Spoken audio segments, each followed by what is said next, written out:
qimmatbaho o'yinchilar, o'sha Ronaldo yoki Messilarni mana ko'rasizlar, hozir kompyuter bitta o'yinda necha kilometr yugurishini bilib beradi, to'g'rimi?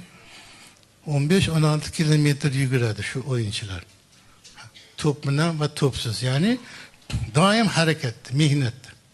Va shunga yarasha e'tibori bor va ularni o'sha komandalari ham shunga yarasha yutadi. Endi bizim ham dumbulbollarimiz bor-ku. Ular eng yaxshi o'yinchisi 5 kilometrdan yugurmaydi bitta o'yinda. Ha shunga yarasha keyin uradi bu yoqdagilar olib kelib bilan. Kecha ham yutqizdimi?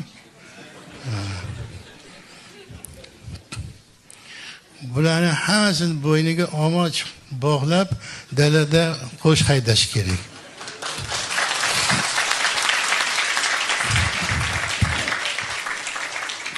Mana shular na